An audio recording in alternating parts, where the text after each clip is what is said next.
What's up, y'all? Welcome to my channel. My name is Nettie. Today we're going to be talking about avoiding burnout in the workplace. And I don't mean burnout as like a freelancer. I mean burnout retail employee as customer facing or customer service. In this video, I'm going to be touching on a few tips and tricks that I've used personally that have helped me out, because without them, I don't think I'd be able to last as long as I have. Coming in. So here we go. These are the tips. I hope that they help you. Some of these might be obvious to you. Some of them might seem simple, but I promise if you do them consecutively or if you do them on a consistent basis, they'll help out on a day-to-day basis, which essentially would overall help you avoid that burnout that we're trying not to get to that point, right? So tip number one. So for tip number one, working out. Now, working out is not one of those things that I practice all the time or consistently all the time. Would I like to? Yes. Am I tired sometimes? Yes. Am I lazy sometimes? Yes. But make it important to you. You will get it done, and I promise it will help you in the long run. Overall, just because working out in general tends to create a domino effect for you. If you work out, you'll tend to start eating better, typically, and you'll actually start sleeping better. And sleeping is good for you, I promise. Make sure that you're resting your mind and body, because you will need it. Your body needs it, and your body's gonna call for it. And it's a good way to reset yourself mentally. Tip number two. So for tip number two, this was kind of obvious, but make sure that you're requesting time off. If you're a workaholic, similar to me, sometimes we don't take vacation, and it's not by choice, it's just simply because you care. You care about your job, good work ethic, but you need to take a time out, not only for yourself, but for your family as well, to make sure that you are able to completely disconnect from work. Now, typically what I do, because I don't necessarily take vacations, but the way my job works is I'm able to request my days off together. So I'll have 4 days off consecutively together if I request it within time. Benefit to doing that is, one, you'll save your vacation time, so yes, and actually use it for like a bigger trip later on down the road. But for the meantime, I would say take a road trip somewhere. It doesn't have to be anything fancy or big. Get an Airbnb somewhere. Drive down, San Diego, LA, San Francisco. If you're in the California area, like Google somewhere, check out Airbnb. There's tons of places around here in California that you can check out, or check out areas in your specific area, something that's drivable to get to just completely disconnect from work. Again, I know it's kind of obvious, but I know a lot of us, just because we're so honed into work, we don't do it, and it's something that you have to take the time to do and plan out, at least a month in advance to do so. Now, for tip number three, don't be scared to treat yourself. You work hard on a day-to-day basis. You deserve it.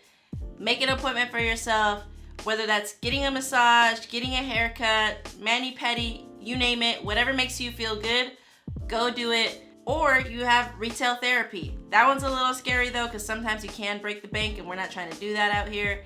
We're just trying to, feel nice for a little while before you reset, have to go back to work to do the damn thing. But also, make sure that you're being responsible about it, especially if you're doing the retail therapy one.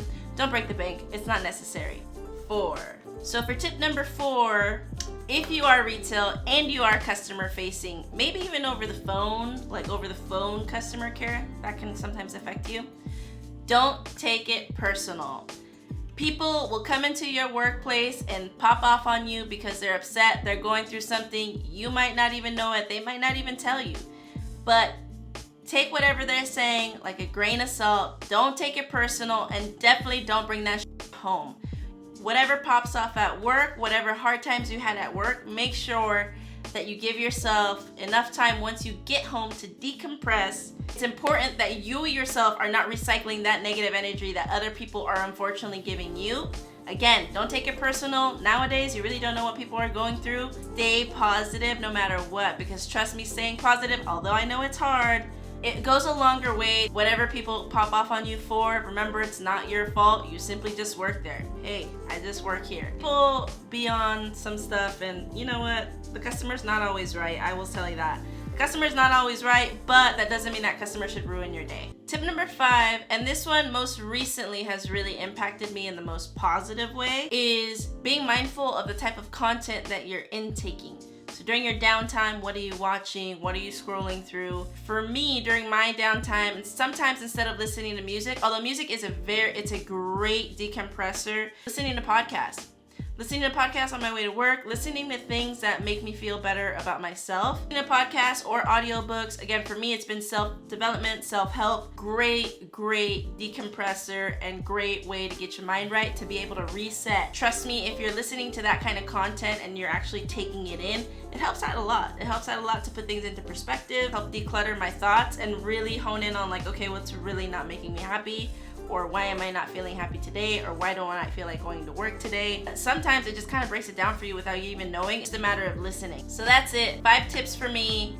They're not crazy tips. It's not rocket science. And I don't even think you have to do all of them to be able to not burn out. I think at some point people do end up burning out. But remember, if you are getting to that point, do something about it. Do something to change your situation. The more you linger on it, the more miserable you're gonna be. And nobody wants to be around any miserable person. So just don't be that person. Do something about your situation. If at the end of the day you're not happy where you're at, there's always something you can do, but it's up to you to take action and make the moves to do so. All right, yeah, so that's it for me. Again, my name is Nettie. I appreciate you watching this video. Make sure to like and subscribe if you're liking the content. I would love it if you have anything to share with me as far as some of the tips that you use to decompress or reset. I'm totally into that kind of stuff, and I'd be willing to try anything really to make myself happier than where I'm at. Not that I'm not happy, but who doesn't want to be happier than where they're at, right? So thanks again for watching.